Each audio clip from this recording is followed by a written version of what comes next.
Okay. And with that, I want to welcome Angelo to the stage. We're very fortunate to have him because he's visiting Madrid and his visit coincided with our event. So, welcome, Angelo. Thank you so much.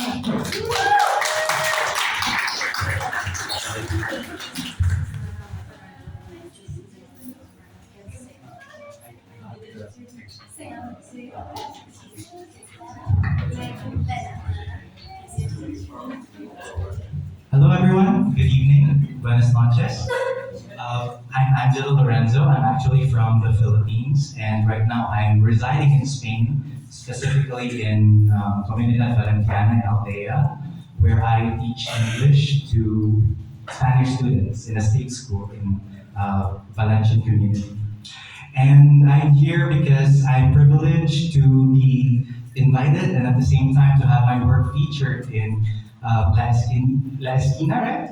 In La Esquina Zine by Saficas, Divinas. But before I begin, I want everyone to give a round of applause to our organizers for giving us this space.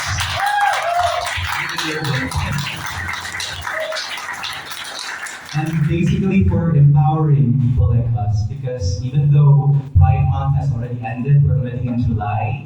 We're nearly halfway through July, but the Pride advocacy to empower ourselves and our community continues and lives on. So it's for every generation, and it's for many years to come. So I wrote a short story and I submitted it to Design, and it's called Prom Date. Before I begin reading an excerpt of my short story, I want to ask, how many of us here have enjoyed the prom experience when we were in high school? I see a few hands, okay. Good for you.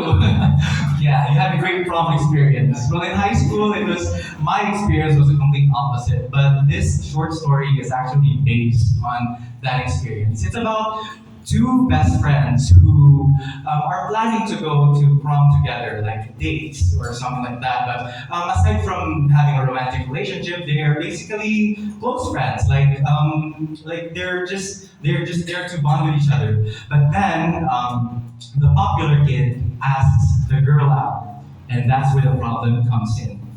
And this is an excerpt of the short story. The next day, Melissa and I were in the canteen during recess when a group of guys walked to our table and began offering red roses to her. "What's this?" she said as she pushed her cup noodles in front of her on the table.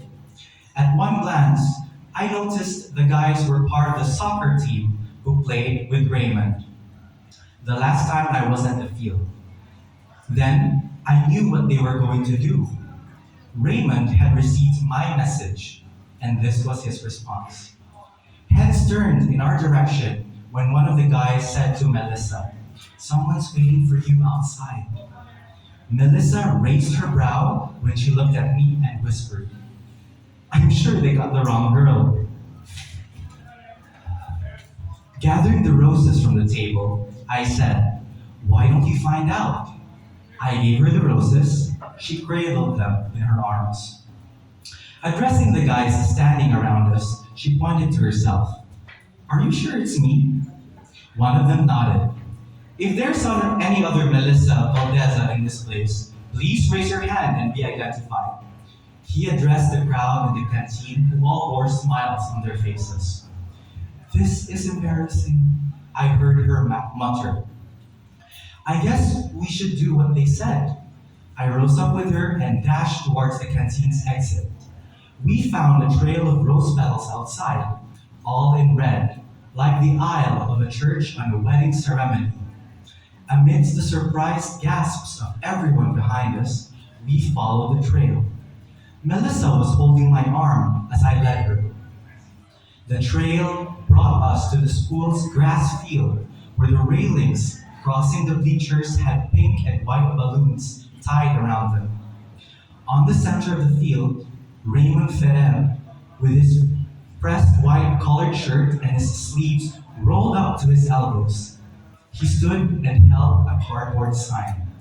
Written in black cursive letters on a white surface, the name Melissa was clear enough to read from afar.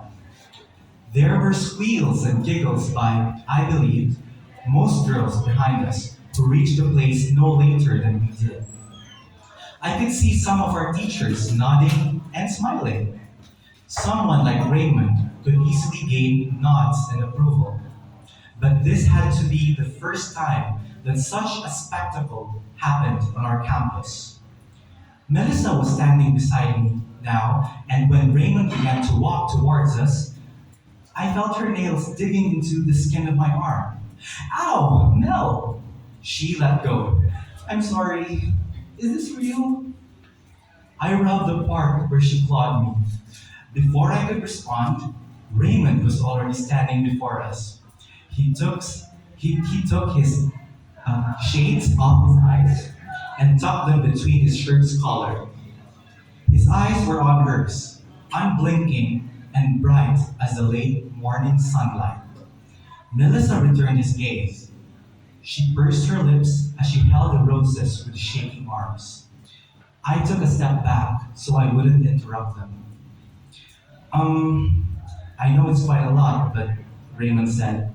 Melissa continued to stare at him, her lips parted. I was just wondering if you would like to.